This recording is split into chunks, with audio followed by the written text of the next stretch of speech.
위대한 조연 하나님 나라의 주인공들 6번째 시간이고요.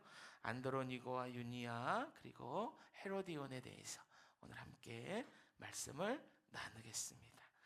자, 우리 지난주에 로마서의 마리아를 봤죠. 여러분 기억나시죠? 성경에는 로마서의 마리아까지 7명의 마리아가 나왔습니다. 그리고 또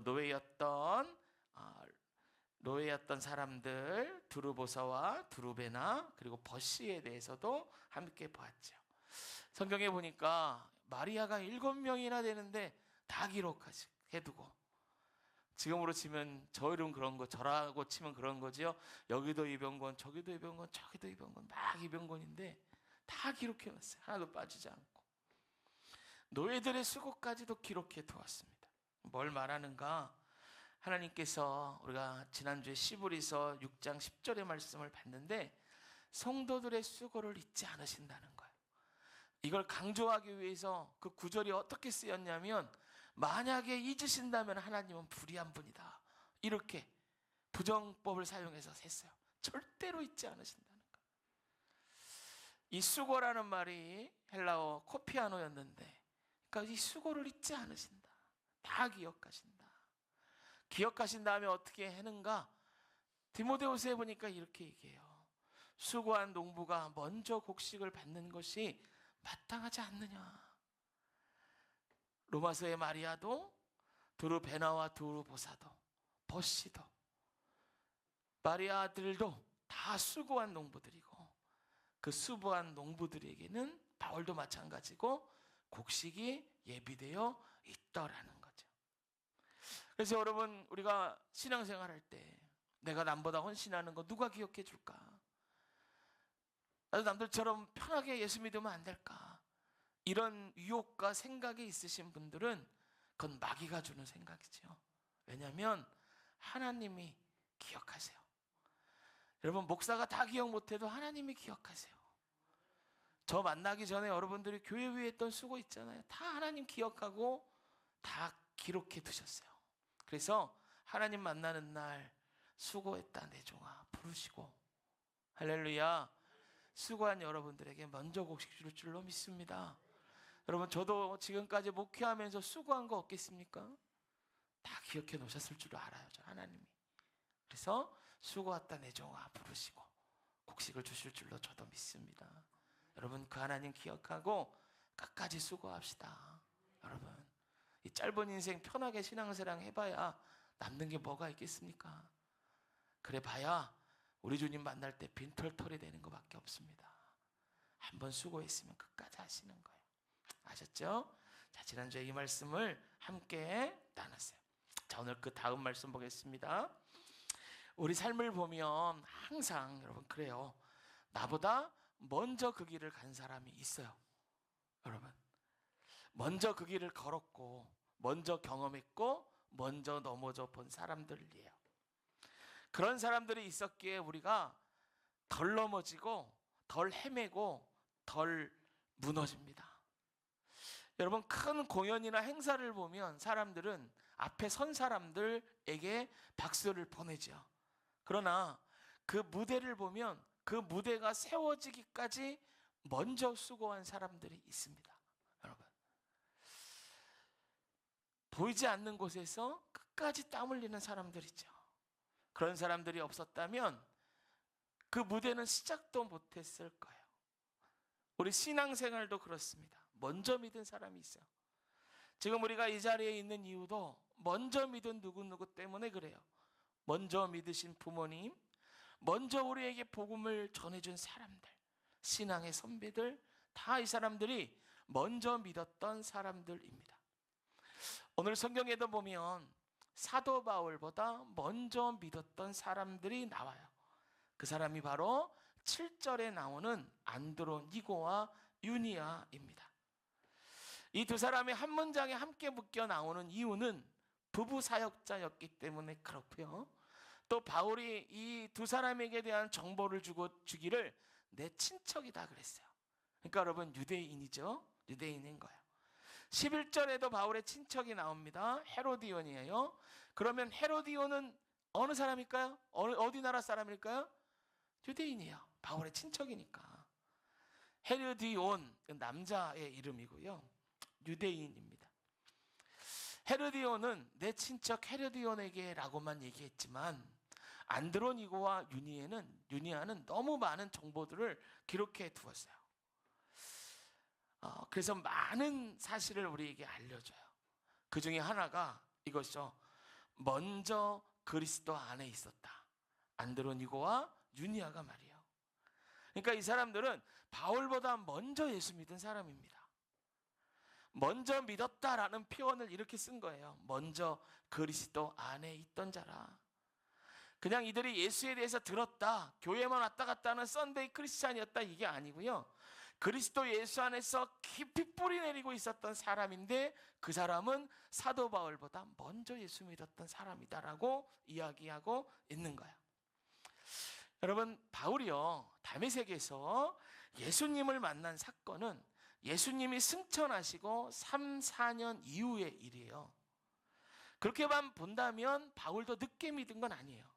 그런데 안드로니고와 유니아는 이보다 더 먼저 예수님을 믿었다는 거예요. 그리고 또 이렇게 말합니다. 그들은 사도들에게 존중이 여겨지고, 먼저 믿었다라는 말과 또 이 사도들은 초대교회 리더들인데 이 리더들에게 존중이 여겨졌다라는 거예요. 이 두 가지 단서를 통하여 이런 많은 가능성을 우리가 추론해 볼 수 있습니다. 이런 거예요. 안드로니고와 유니아가 예수님이 이 땅에 계실 때와 부활 승천하시고 그 이후에 4년까지 있었던 초대교회의 아주 굵직굵직한 그런 사건들과 뭔가 연관이 있는 사람이 아닐까, 이런 생각을 해보는 겁니다. 여러분, 이 시기에 초대교회에 있었던 사건들은 다 우리가 입이 딱 벌어질 만한 그런 역사적인 사건들이 이 시기에 다 일어났습니다. 먼저 예수님 죽으시고 부활했죠. 여러분, 이 놀라운 사실 아닙니까? 여러분, 예수님이요, 부활하시고 숨어 계시다가 승천하신 게 아니에요. 여러분, 고린도후서에 보면 이렇게 기록되거든요. 성경대로 사흘 만에 살아나시고, 그리고 게바와 12제자에게 보이시고, 그리고 500여 형제들에게 일시에 보이셨다, 이렇게 기록합니다. 그러니까 목격자가 500명 이상인 거예요. 또 500명 중에 핵심 인물이 또 한 번 예루살렘에 모입니다. 120명이 모였는데요, 이게 예수님 승천 후 11일에 있었던 마가의 다락방의 성령 강림 사건입니다. 이때에 성령 충만함을 받은 사람들이 사방으로 흩어져서 복음을 전함으로 기독교의 역사가 시작이 된 것이죠. 안드로니고와 유니아가 예수님 승천하시고 3, 4년 이후에 예수님을 만났던 바울보다 먼저 믿었고, 또한 초대교회 리더들이었던 사도들에게 존중이 여겨졌다라는 사실은, 그 이야기는 이러한 역사적인 사실과 연관이 있는 사람일 수 있겠구나, 이런 추측을 가능하게 하는 것입니다. 그러면 여러분, 이걸 생각해 볼 수가 있어요. 그러면 이런 초대교회의 여러 가지 일들과 깊숙이 관계된 안드로니고와 유니아가 예수 믿기 전 사울이었던 바울과는 어떤 관계가 있었을까? 여러분, 사울이 바울 되기 전에 어떤 일을 했습니까? 예수 믿는 사람들을 잡아 죽이는 일이 있었어요. 그 일을 했습니다. 그는 자기가 옳다고 생각했어요. 예수를 믿는 사람들을 잡아 죽이는 거를. 그래서 열심을 냈고요, 그 일을 잘했어요. 능력도 있었어요. 열매도 있었습니다. 스데반 집사를 돌로 쳐 죽였으니까. 물론 직접 돌을 들진 않았지만 성경의 기록에 보면 그 일의 책임자였다라는 단서가 여러 가지가 발견됩니다. 제가 나중에 사도행전을 강의할 때 이것에 대해서도 깊게 한번 말씀을 드릴게요. 이런 놀라운 열매도 있었어요. 여러분, 바울 되기 전 사울은요, 목표 지향적이고 한번 목표물을 정하면 그냥 아주 싸나운 사납개처럼 달려들어 물어뜯고 결과를 내기 위해서 혈안이 됐던 그런 사람이었습니다. 그러니까 두려움의 대상이었죠. 믿는 사람들이 이 사울을 얼마나 두려워했던지요. 여러분, 사울이 예수님 만나서 이제 이름이 바뀌고 바울 되고 다 됐는데 도무지 그리스도인들은 그가 예수를 만나 변화됐다는 걸 믿을 수가 없었어요. 그래서 사울을 피해 다니고 만나주지 않았던 것이 성경에 기록돼요. 그만큼 두려움의 대상이 이 사울이라는 사람이었어요. 여러분, 분명히 그렇기 때문에 이 사울은 자기 친척이었던 안드로니고와 유니아를 잡으려고 했을 거예요. 잡아서 본보기를 보이려 했을 거예요. 안드로니고와 유니아도 이거 알았겠죠. 왜 몰랐겠어요? 자기의 친척 사울이 그리스도인뿐만 아니라 자기도 노리고 있다는 거 말이에요. 여러분, 이런 상황에서 안드로니고와 유니아가 어떻게 해야 될까요? 저 여러분이면, 여러분이라면 어떻게 하겠어요? 나를 죽이려고 그래, 친척인데도 불구하고.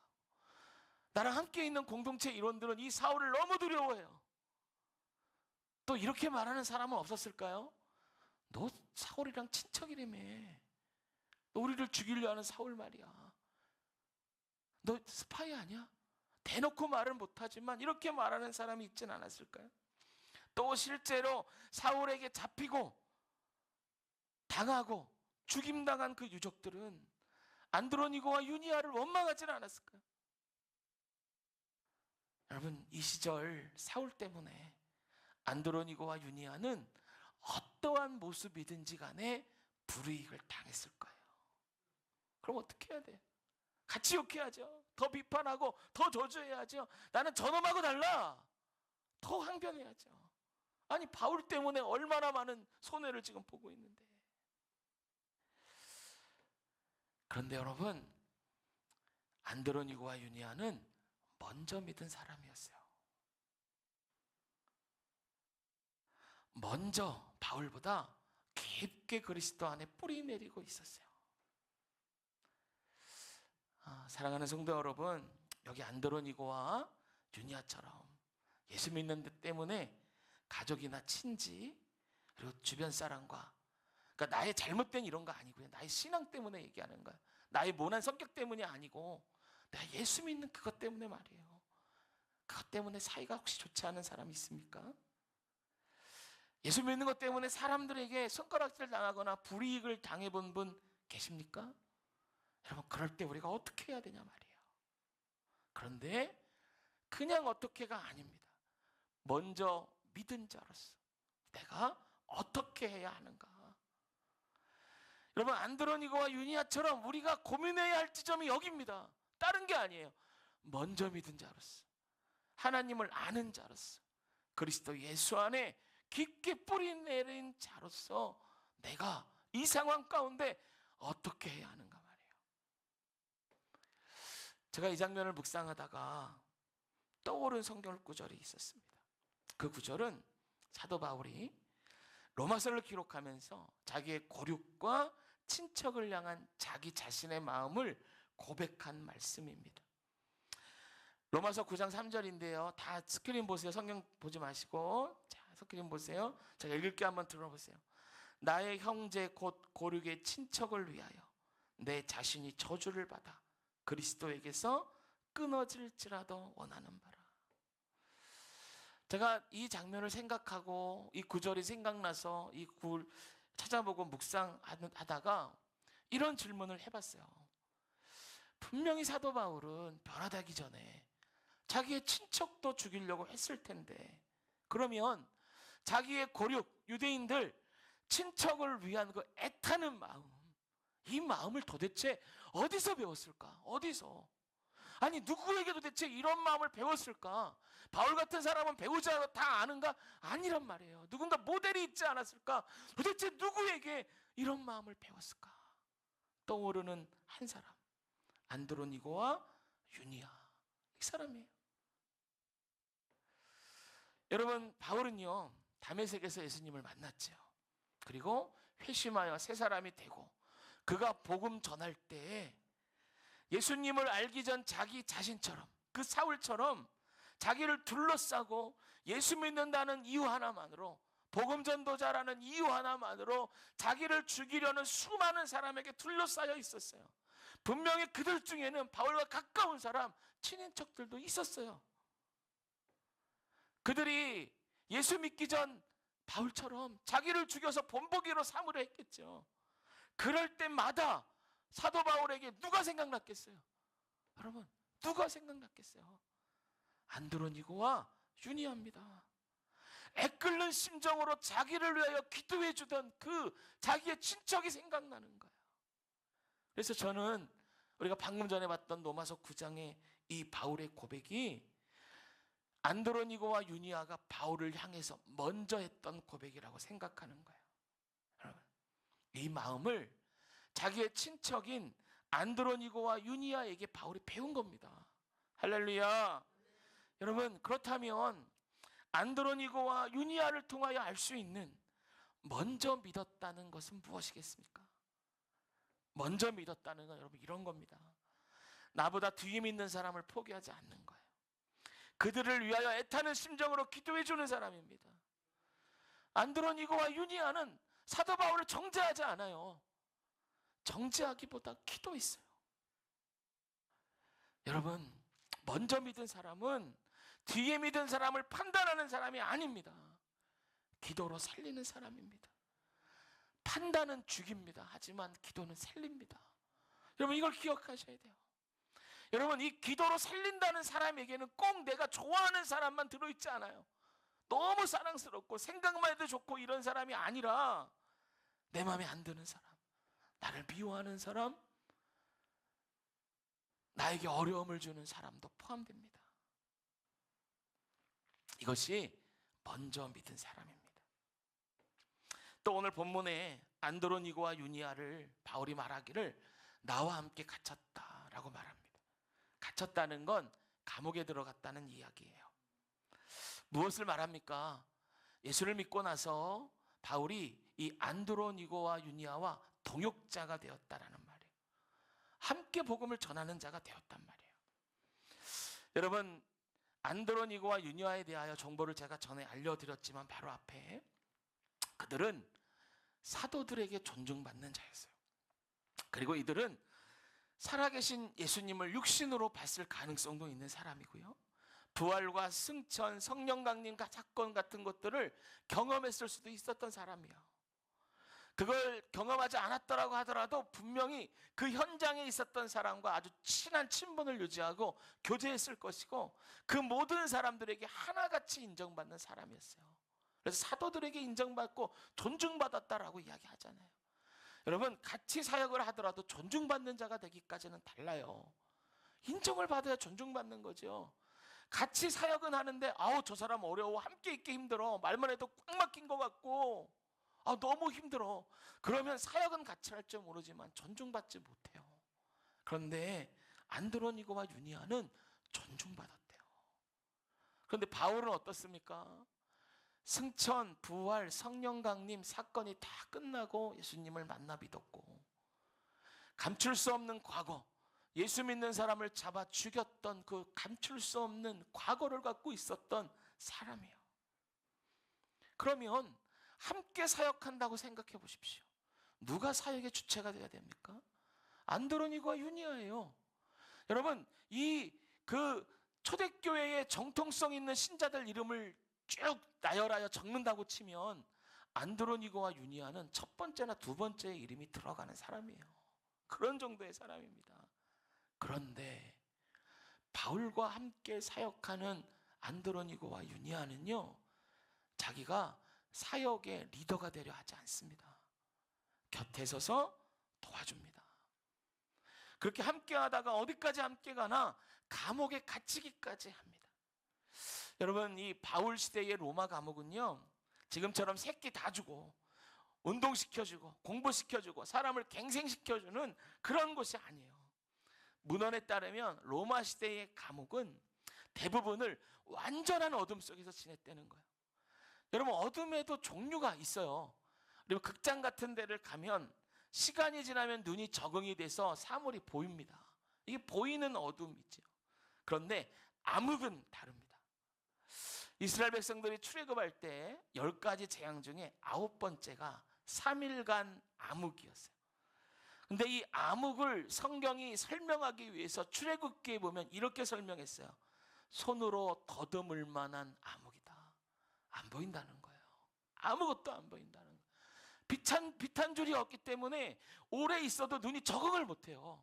그러니까 시각장애가 있는 것처럼 눈이 안 보이게 되는 거예요. 여러분, 로마 감옥은요, 이런 곳에 사람을 방치해 둡니다. 햇빛이 없고요, 악취가 나고 벌레가 들끓습니다. 근데 로마 감옥에 들여보낼 때 그냥 보내지 않아요. 고문에 가까운 체벌을 합니다. 바울과 실라가 빌립보 감옥에 갇힐 때의 기록을 보면 이렇습니다. 감옥에 갇히기 전에 채찍을 때립니다. 살갗이 찢어지고요, 피가 나지요. 그리고 쇠사슬을 묶습니다. 그때 쇠사슬의 무게가 한 10파운드, 5kg의 언저리가 되는 그런 쇠사슬입니다.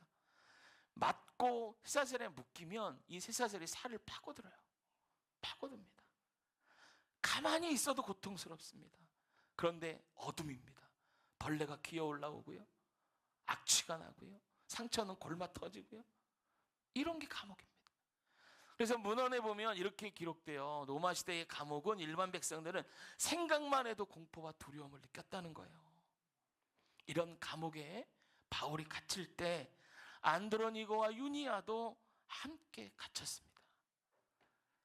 그러면 이들이 함께 갇히면서 어땠을까요? 바울이 사역의 주체라고 했잖아요. 이런 일 하다가 당했으니 안드로니고와 유니아가 말하는 거예요. 너까지 우리 이게 뭐야? 네가 사역의 주체면 이런 일 없도록 잘 이끌어야지. 지금 이게 무슨 일이야? 불평했겠습니까? 저는 아니라고 확신해요. 왜냐하면 그들은 먼저 믿은 자였기 때문에 그래요. 먼저 믿은 자로 바울 되기 전 사울까지도 포기하지 않았던 자들이었기 때문에 그렇습니다. 그래서 안드로니고와 유니아는 바울과 함께하되 끝까지 함께하고 함께 고난까지 당하는 그런 사람들로 곁에서 사역에 도움을 주는 것입니다. 여러분, 이 사실을 통하여 먼저 믿은 자에게 알 수 있는 또 한 가지 사실은 무엇입니까? 그것은 먼저 믿은 자는 다른 사람을 세워주는 사람이라는 거예요. 할렐루야. 먼저 믿은 자는 다른 사람을 세워주는 사람입니다. 먼저 믿은 자는 누가 오래 믿었나 자랑하는 사람이 아니에요. 나를 돋보이게 하는 수단으로 남을 사용하는 사람도 아닙니다. 다른 사람을 세워주되 기꺼이 걸음이 되어주는 사람입니다. 그게 먼저 믿은 자입니다. 아까도 말씀드렸지요.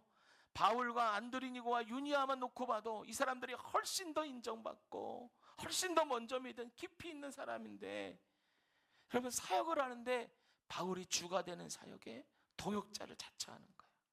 그래서 끝까지 사도 바울을 세워주는 것입니다. 할렐루야.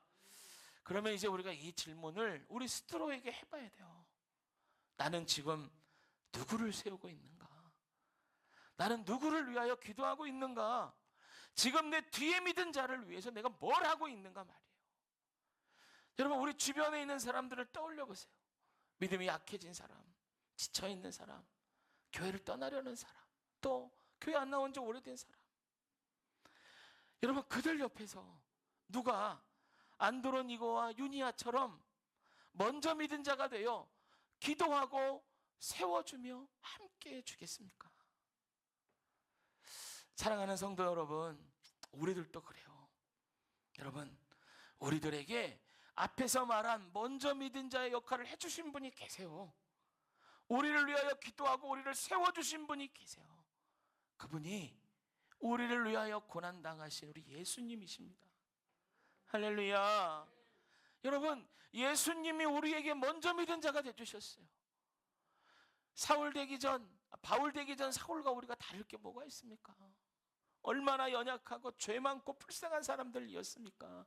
그런데 우리를 거기서 끄집어내 주셔서 우리를 위하여 중보자가 되어주시고 우리를 위하여 기도해 주시고 우리를 세워주셔서 이 자리에 있게 해주셨습니다. 이렇게 예수님이 우리에게 먼저 믿은 자가 되어주신 거예요. 그렇다면 여러분, 우리도 우리 서로에게 먼저 믿은 자가 되어야 함이 마땅할 줄로 믿습니다. 여러분, 누가 어떤 신앙의 정통성을 가졌고 누가 어떤 신앙을 경험했고 이런 것 중요하지 않습니다. 먼저 믿은 자가 되어 서로 섬기고 기도하고 사랑하며 다른 사람을 세워주는 것이 중요합니다. 이게 저 여러분이 먼저 믿었다는 것입니다. 저 여러분을 먼저 주님이 불러주셨다는 겁니다. 여러분, 지금 우리 교회에 이런 사람이 너무 필요합니다. 누가 먼저 믿은 자가 되어 곁에 있는 자들을 세워줄 것인가? 그들을 위해서 기도해 주실 것인가? 여러분, 이런 사람들 너무 많이 필요한 거죠.